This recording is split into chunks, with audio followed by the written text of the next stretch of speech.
You can't hide your lying eyes and your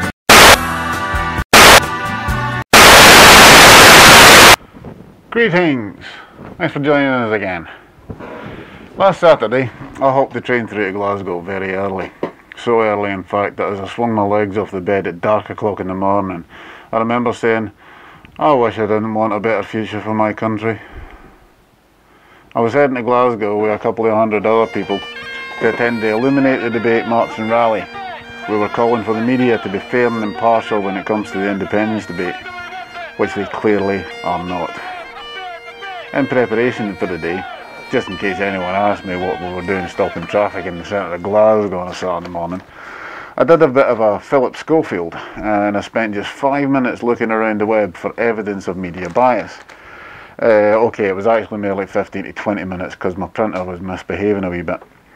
And unlike Schofield, my facts are genuine. First up, we have the media bias towards Alex Salmond. Now, not being a member of the SNP, I'm not going to waste too much of my time defending him. But so far, among many others, the media has likened him to Joseph Stalin, Robert Mugabe, Genghis Khan, Adolf Hitler and Shrek. Now, me and quite a few other people, including Wings Over Scotland, have done extensive research on this, and we cannot find any evidence that Salmond has rampaged across Asia, sent death squads through farmlands, committed genocide of his own or anyone else's people, invaded Poland, or created any form of forced labour camp. He does, however, have one similarity with Shrek, and I don't mean that he looks like him. What I mean is that every Thursday around 12 o'clock he's forced to have a conversation with a donkey. And I don't mean she looks like a donkey, it's because everything she says is pure hee-haw. Here's some stuff that I printed up to take with me. Start off with Karine Polwart. She did a fantastic essay that was put on the Scotsman.com website about why she'd be voting yes, but instead of her original title that was along the lines Imagination Vital to Telling the Yes Story, they decided to change it to the seriously misleading title, Why I'll Vote Yes Despite the SNP, even though her piece didn't mention or even refer to the SNP once. Then we have the sort of stuff that we see on the likes of Newsnicht all the time. Alistair Darling comes on, blots out 10 tons of crap about how brilliant the UK is and how rubbish Scotland is. Yet we all find ourselves screaming at the TV because seasoned journalists are not challenging him on the blatantly obvious. I mean, I'll link all this stuff below the video so you can read it for yourself, but seriously, an unpaid intern could do a better job of challenging these clowns. This printout shows just how bad our press has become in the UK, not just Scotland. The Herald did a story on wind farms and how Scotland would be looking at the number of wind farms shoot up to cover 10% of Scotland's forests. They said that the number would rise from about 850 to 3,200, but they had to retract it because the number was in fact only about 1,000. Now, the first story was on the Saturday. They printed the retraction on Thursday, probably tucked away on page 1 million. But you get my point. Some newspapers don't mind being wrong for a day, but now they don't seem to mind being wrong for a week, or longer if they go unchallenged. Then we get to some really serious stuff that has much more dire consequences. Westminster release figures that suggest that Scots get an average of £10,088 each spent on them, compared to £9,613 spent on the average Londoner. Now, this info is out there for so long that it breeds anti-Scottish sentiments in exactly the same way they've managed to feed hatred for the unemployed or the disabled. The truth then comes out that it's just a pack of lies, you know. I mean, and in this place, it was actually released in the Scottish Sun of all places. But it shows that Danny Alexander and the UK Treasury lied and used false data to invent these figures. Now, you'd think that the media would jump at the chance to say to the people in charge, liar, liar, pants on fire. But no, we get nothing. They're caught out telling huge porky pies, but they aren't shouting this from the rooftops.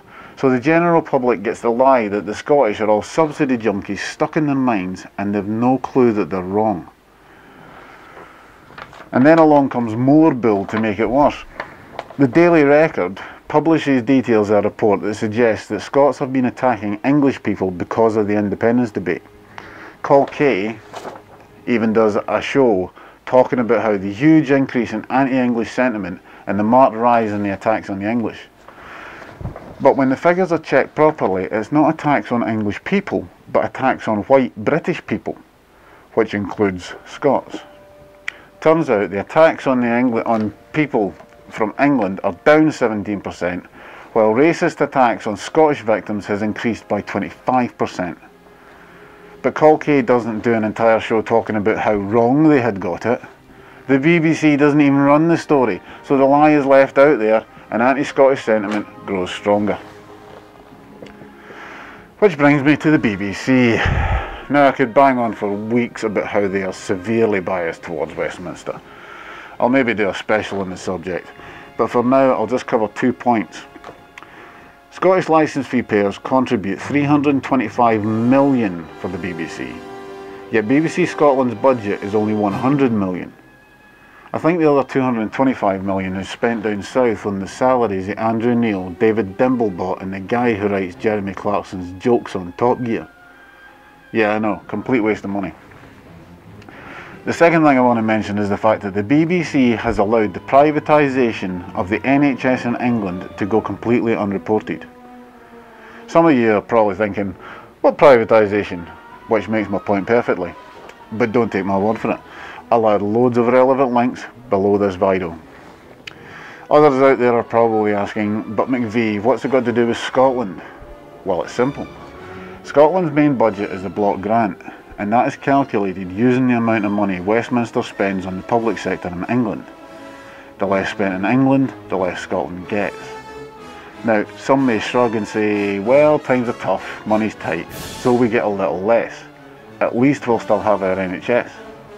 And I'd say, think again. Maggie Thatcher stood in Glasgow and told people that voting no in the 1979 devolution referendum would not mean the end of devolution. Not only did Westminster ignore the result of that referendum by moving the goalposts after the fact, but there was zero devolution by her government in the 11 years she was in Downing Street.